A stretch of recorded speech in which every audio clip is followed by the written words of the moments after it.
എല്ലാ ബന്ദികളെയും ഉടൻ വിട്ടയച്ചില്ലെങ്കിൽ ഗാസ മുഴുവൻ നശിപ്പിക്കുമെന്ന് US president Donald Trump. Hamas നേതാക്കൾക്ക് ഇത് അവസാന മുന്നറിയിപ്പാണെന്നും ഇപ്പോൾ ഗാസ വിടാനുള്ള സമയമാണെന്നും ഇപ്പോഴും ഒരവസരം മാത്രമുണ്ടെന്നും ട്രംപ് താക്കീത് നൽകി. ജോലി പൂർത്തിയാക്കാൻ ഇസ്രയേലിന് ആവശ്യമായതെല്ലാം അയക്കുകയാണെന്ന് പറഞ്ഞാണ് ട്രംപ് കോടിക്കണക്കിന് ഡോളറിന്റെ ആയുധങ്ങൾ ഇസ്രയേലിന് സൗജന്യമായി അയച്ചു കൊടുത്തത്.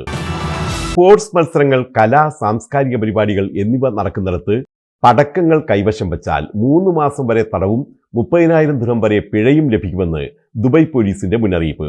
നിരോധിതമോ അപകടകരമോ ആയ വസ്തുക്കൾ ഇത്തരം ഇടങ്ങളിലേക്ക് കൊണ്ടുവരുന്നതിനും വിലക്കുണ്ട്.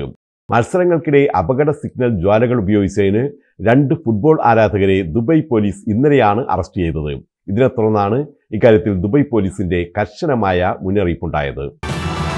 ദുബായ് മെട്രോയിലും ട്രാമിലും നിയമലംഘനങ്ങൾ കൂടുതൽ ഫലപ്രദമായി കണ്ടെത്തുന്നതിനുള്ള അത്യാധുനിക ഡിജിറ്റൽ പരിശോധനാ രീതി നടപ്പിലായി.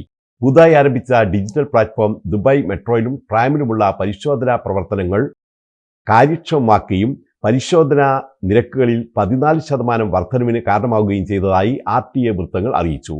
പരിശോധനാ പ്രവർത്തനങ്ങൾ ഡിജിറ്റലൈസ് ചെയ്യുന്നതിലൂടെ സിൽവർ നോട്ട് കാർഡ് ഉടമകൾ ഗോൾഡ് ക്ലാസ് ക്യാബിനിൽ കയറുന്നതും സ്ത്രീകൾക്കായി നിയുക്തമായ ക്യാബിനിൽ പുരുഷന്മാർ കയറുന്നതുമെല്ലാം ഫലപ്രദമായി കണ്ടെത്താനും തടയാനും കഴിയുന്നതായും അധികൃതർ അറിയിച്ചു. ദുബായിലെ ചിലയിടങ്ങളിൽ ഓട്ടോമാറ്റഡ് പാർക്കിംഗ് സംവിധാനം നിലവിൽ വന്നു.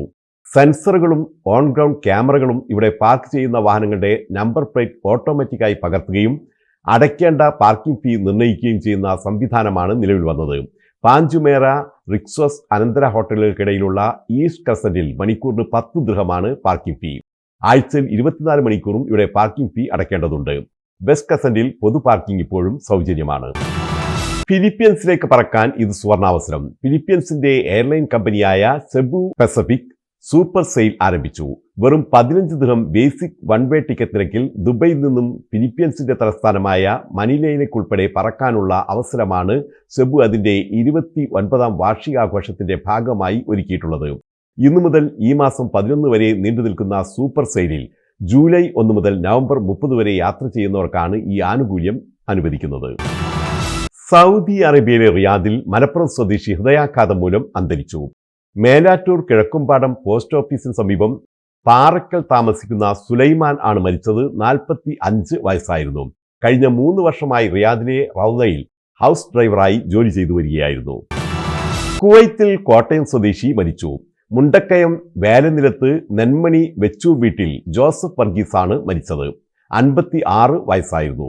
കുവൈറ്റ് സിറ്റിയിലെ Pavas trading and engineering service കമ്പനിയിലെ ജീവനക്കാരനായിരുന്നു.